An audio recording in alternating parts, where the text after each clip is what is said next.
Hi, my name is Singh, and I'm here with Edward Roussel, the Chief Innovation Officer at Dow Jones. Thank you so much for being here with us. Great to be here, Tej. So our first question is, being the Chief Innovation Officer, where do you think the next big opportunity lies for Dow Jones's products like the Wall Street Journal, Barron's, Market Watch? I think in this industry that relates to how are you going to make it more accessible and get more users to read those websites and papers. Well, I think the here and now, Tej, is mobile. So mobile is almost certainly going to be the dominant platform for media for a little bit of time to come. I'd say for at least the next 5 years. And there's nothing that's coming down the track that looks like it could displace mobile. And if you look at the data, the current data, we can see that usage of mobile is just exploding. So it's not just about the number of mobile devices, it's how our usage of those devices is changing. So just in the 1 year, in the year 2015, the amount of time spent on mobile devices in America doubled. And you can see it everywhere. You can see it in terms of how people use mobile now to consume video, how people read books on mobile, social media, games, news. So I think the key right now, and at least for the next 2 to 5 years, is mobile. And you could see that certainly, the people who predict it are the ones who reap the benefits. Facebook bought WhatsApp for $18 billion, and Instagram, they thought, what's the point? And now they make so much money because it's a mobile-focused messenger they involve. So the companies who get a mobile-centric, strategy will win in the long term. I think that's what the, trend has been lately. Yeah, definitely. And so I think it's got a way to play out, but clearly Facebook and Google in particular have engineered themselves in such a way that they're in an amazing position to reap the benefits of this revolution. But we think that content providers are in a great position too. And what we're seeing more and more is that the companies that dominate distribution on mobile are looking for great content. So for example, there's never a week that goes by without us having some sort of conversations with Facebook, with Apple, with Snapchat, companies that are competing quite vigorously for content now to populate their platforms.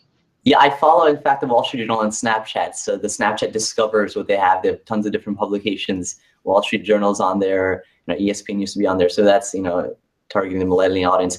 And I wanted to talk about just yesterday, I remember I was going through Twitter and I came across, they have a new push going live. So now, yesterday was their huge thing. Tons of people streamed the NFL game live on Twitter for the first time. They paid $10 million for the rights. But yesterday I watched 10 minutes of Bloomberg live on Twitter for streaming for free. So do you think that's how the future of these type of publications will be? I think live will be crucial. I think there's some challenges with live, and I think that Facebook's experiencing that now. Obviously, with live there are no filters, and sometimes imagery can be shocking or disturbing, and as you have to kind of think about how one manages that. Having said that, I think there's no question that live will be a critical part of the arsenal, and that'll vary. That could be anything from streaming live a conference, so you can see a kind of a top executive as it happens, or as you mentioned, in the world of sports, live sports is on social media devices is kind of a new thing now, and I think equally, you'll see something break down in terms of giving news and having conversations in the news and having that in a live environment as well. So, for example, you and I could be here live streaming our conversation about a particular topic as we're reading it. So I think live has got a long way to play out, but it's clearly going to be a big part of the future.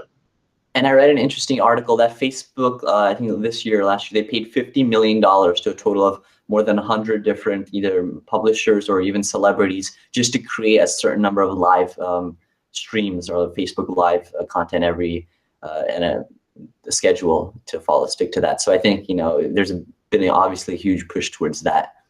Yeah, and Facebook's pushing it aggressively. I wouldn't be surprised if 50 million becomes 500 million, becomes $1 billion. So I can imagine that Facebook will be pushing live video on its platform, but then so too, to your point, will Twitter and other social media companies. And I think in aggregate, that's good for the content providers. That means more demand for content providers like the Wall Street Journal and others.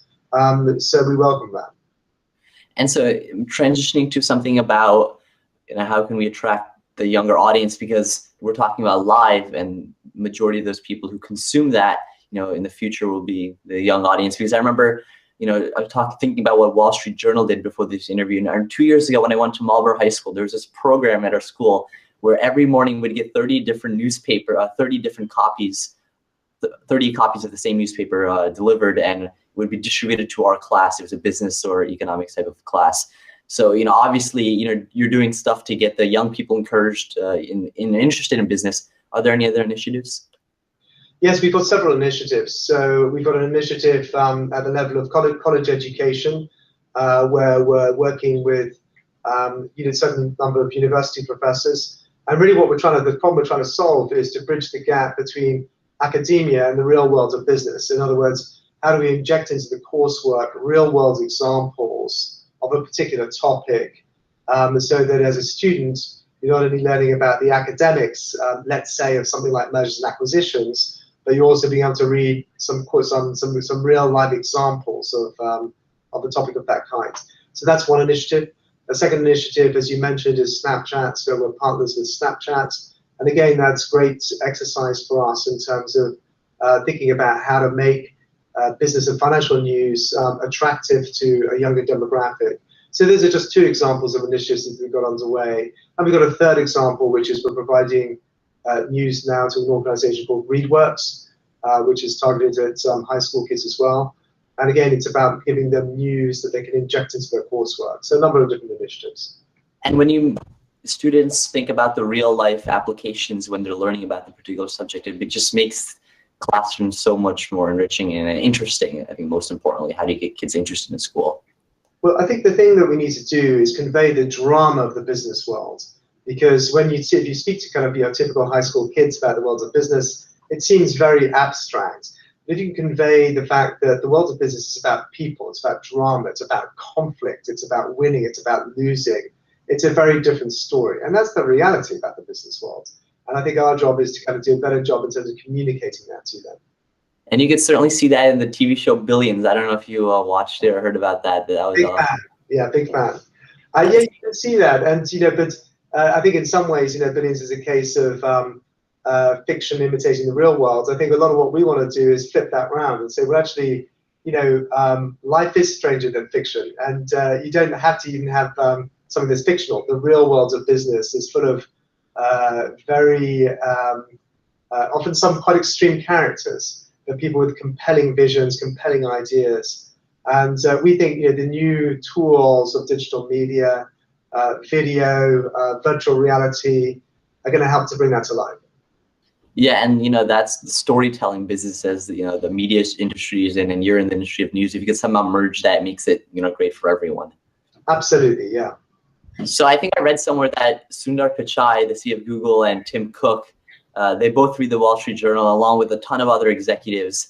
So for those in the audience who might not know about the paper and the website, what makes it so attractive and differentiates itself from other publications like the New York Times for just general news or Bloomberg for business? Why do so many people love the Wall Street Journal? I think the journal does an outstanding job of really conveying in depth what's happening in the worlds of business, both at a macro level, as in what's happening in the economies, and then all the way down to the corporate level, what's happening inside an organization. And obviously, that's a daily task, and we have to pick our shot. So it brings into play a second thing, which is what you can call news judgment. So being able to assess from the myriad of events that happens in a particular day, what are the kind of top 100 events that we really need to focus on, and give a good representative view of what's happening in the world of business and the economy. And then you bring it down to the level of the individuals. I think that in the end of the day, people like reading about people. So the reason why the likes of the CEOs of Google and Facebook and Apple enjoy reading the Wall Street Journal is because we're also writing about their peers and their rivals and other individuals in the world. But I think in the end of the day, it's about bringing outstanding journalistic skills to business and finance. I think that's what makes it differentiates, I guess. So Now talking more of, the Chief Innovation Officer, Wall Street Journal is one of those sites which really encourages users to buy a subscription just to access some of the content. How do you think that model has turned and focused, and what do you see as the future of the industry as a whole? Well, I think we believe that in terms of business model, that you want to write directly for your audience, and as in the same way that you'd ask your audience to pay for Netflix or for Spotify. That the best model for us is around what we call membership. So inviting people to pay a subscription fee for which they get a number of benefits, the most important one of which is our news, but also invitation to events and conferences. And that's the model that works for us now, that will work for us in the future. And that's the core of our business plan. We're very skeptical about the ability of news services to survive on advertising alone. And that's because the world of advertising is becoming very competitive in the digital space. It's the CPMs, the price, the value of a particular advert is coming down typically. And so you really want to have a balanced business model, but the heart of that business model should really be a commercial relationship directly with your subscribers. So we think that models like ours, which is very similar to Netflix and Spotify, are going to be the ones that are going to be successful in this digital era. Okay, great. So now we'll just ask one question about our millennial audience before we get to the fun segment and wrap up the interview. Would you have any message to the current students or even the people just entering the workforce, what they should do as a personal type of what's something they can take away or learn from this interview from you? I do. So my recommendation is get going.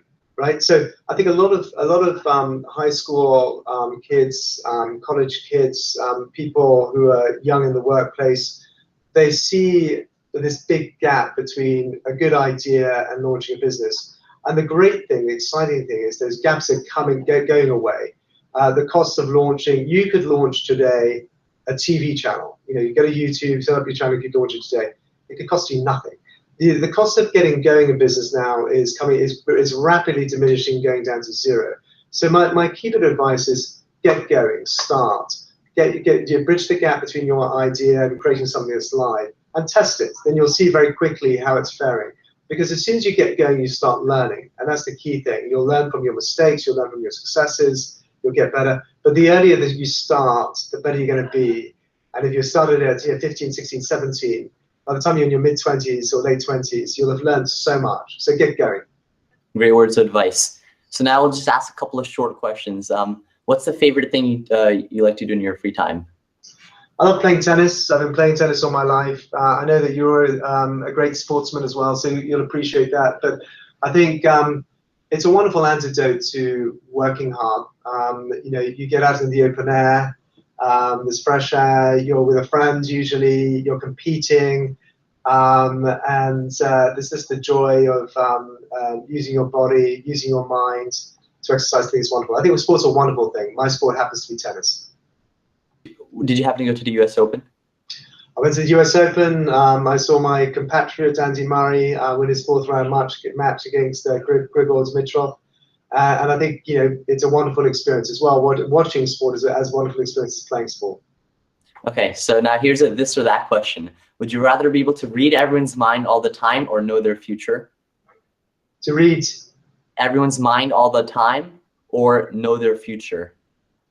I would definitely not like to read everyone's mind. I think that sounds a bit too creepy, and I hate to think what some people are thinking about me.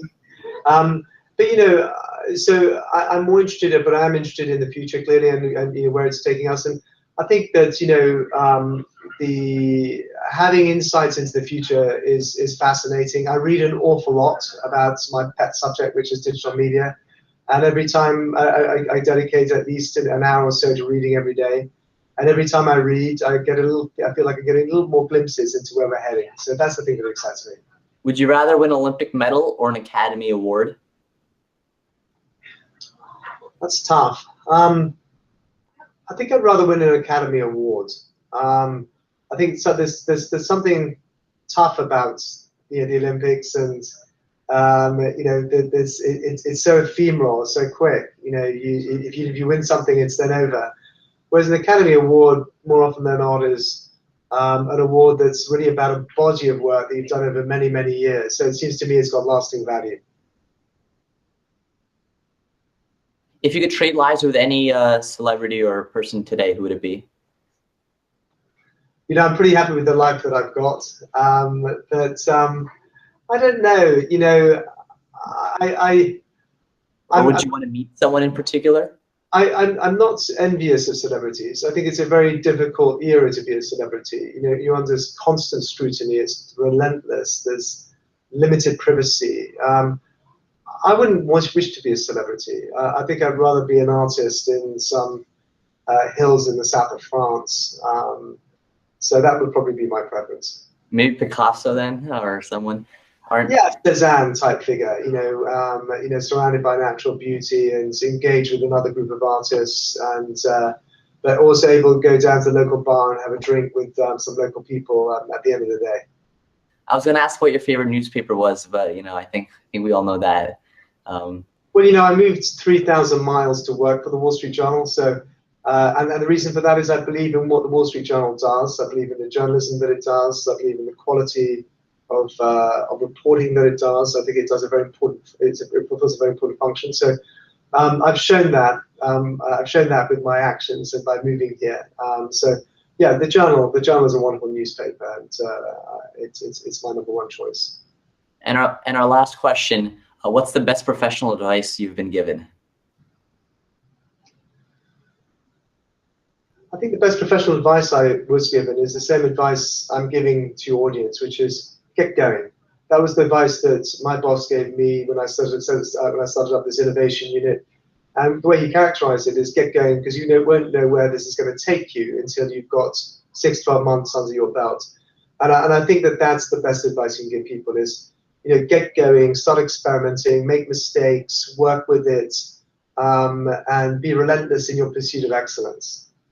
Thank you. So thank you, Mr. Edward Roussel, the Chief Innovation Officer at Dow Jones, for taking time out of your schedule, for being with us here, and we sincerely appreciate your time. And thank you very much. It's great meeting you.